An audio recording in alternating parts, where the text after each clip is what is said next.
Let's get some business news for you now. Kate Moody is with us in the studio. And Kate, we're starting out with America's central bank. No big surprises today, but this does give us a clearer picture of where the world economy is headed, doesn't it? That's right. The Federal Reserve has now raised interest rates for only the third time in a decade.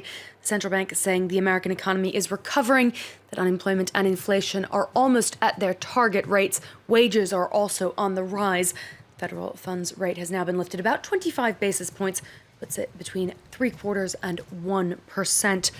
Now, for more on this, we can cross to Randall Kroszner, professor of economics at the University of Chicago Booth School of Business. You're also a former Fed governor yourself. Thanks so much for taking the time to speak to us. Now, we had been widely expecting this move of a 0.25 percentage point from the Fed. Were there any surprises that you heard in that Fed statement or in Janet Yellen's forecast? Well, she showed a lot of confidence in where the economy is, and I think that's something that we haven't heard as much from the Fed before. The Fed has been very cautious about potential downside risks and such, and now she made it very clear. She said people should feel confident about the economic outlook. We feel confident about the economic outlook, and I think that means a different approach. We've heard a lot about so-called data dependency, that the Fed is always going to be responding to this piece of data or that piece of data. She seems to be saying we're confident enough that we're going to move forward, even if some of the pieces of data aren't so great, because we're pretty confident where we're going. And where do you think the Fed is going? What do you think the pace of rate hikes is going to be that's going to follow in the next year or so? Well, the infamous dot plots that they have, where they have the forecasts of how many rate increases will be each year, suggest that it'll be about 3 or so per year. And I think they're on a reasonable pace to do that for this year. Now, obviously, we'll see how the economy evolves going forward, but that seems to be a reasonable expectation and consistent with their forecast back in December. And now they're executing on that and actually raising in March. Do you think we're entering a new era for the Federal Reserve in terms of monetary policy? Are these low rates here to stay? Well, my hunch is they're likely to be lower than they have been historically, but they will be moving up far beyond the kind of zero range where we have been before. By 2019, they think they'll get to be around 3%, which is below where they have been in the past, but it'll be a very slow, gradual move there. So I think rates will still be relatively low compared with the past, but higher than they have been. How much impact do you think the new administration has on the Fed's decisions? We know, for example, that Donald Trump and Janet Yellen don't see eye to eye on things like growth forecasts. To what degree does that really matter to the central bank? Well, it was interesting. She was asked about that, and I thought she gave a very informative answer.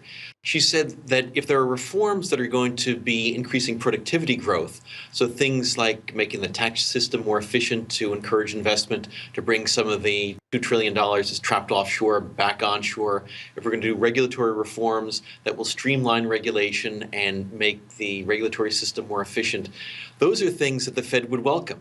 And much like when Alan Greenspan in the late 1990s said, aha, we're going to have higher productivity growth, so we don't need to raise rates so quickly.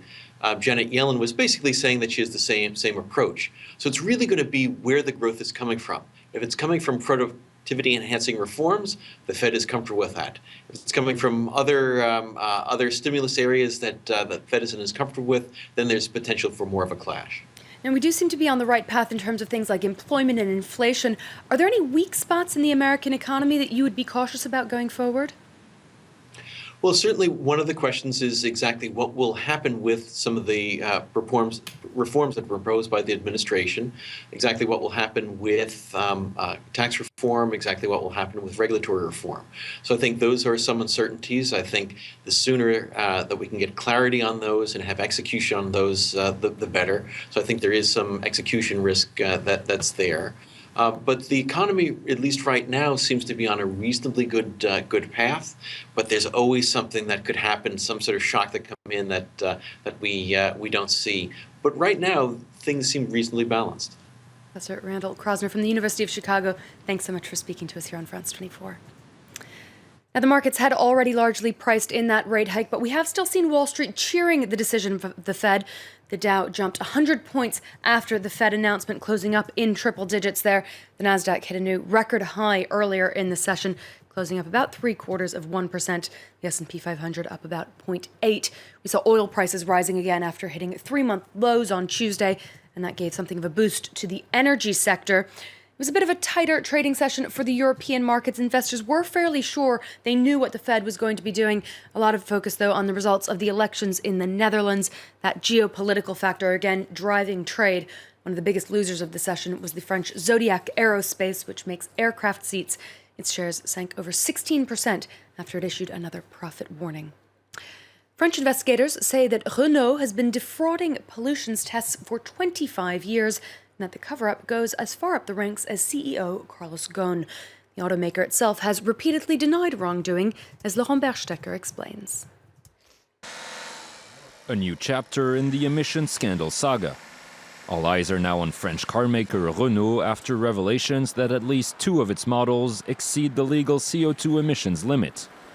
The Renault Captur by 377% and the Clio 4 by 305%.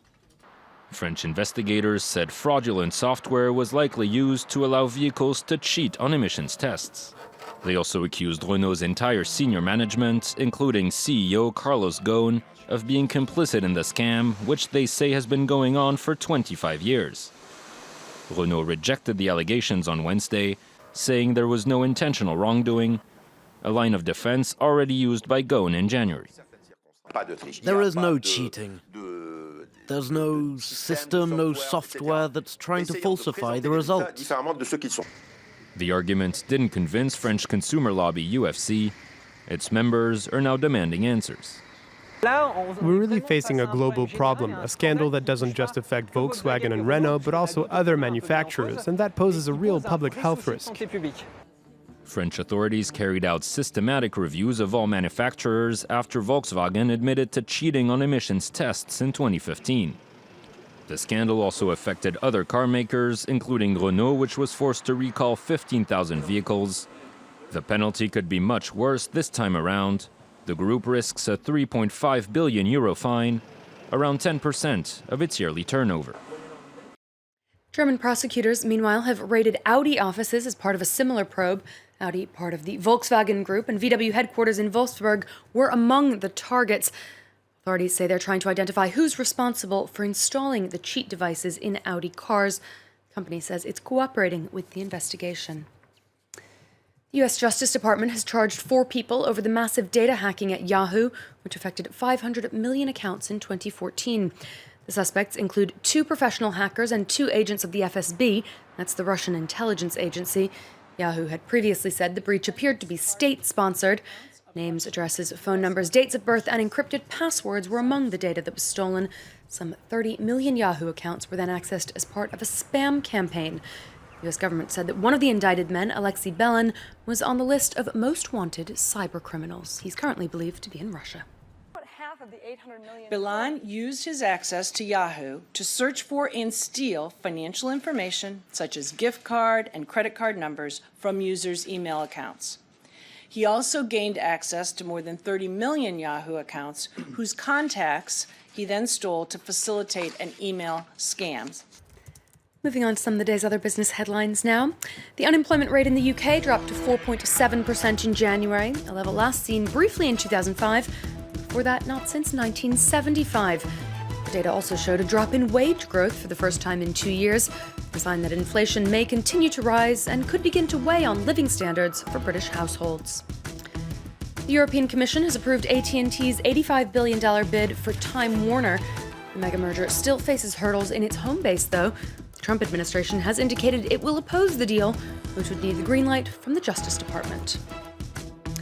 And a report about the living standards of IKEA truck drivers has prompted protests in Sweden. A BBC investigation revealed that many of those hired to transport shipments for the furniture giant were hired from Eastern European countries, so they could be paid lower wages. The BBC said that many spent nights in their lorries and were paid about €3 an hour. IKEA said it was saddened by the allegations, but that it does not hire its drivers directly.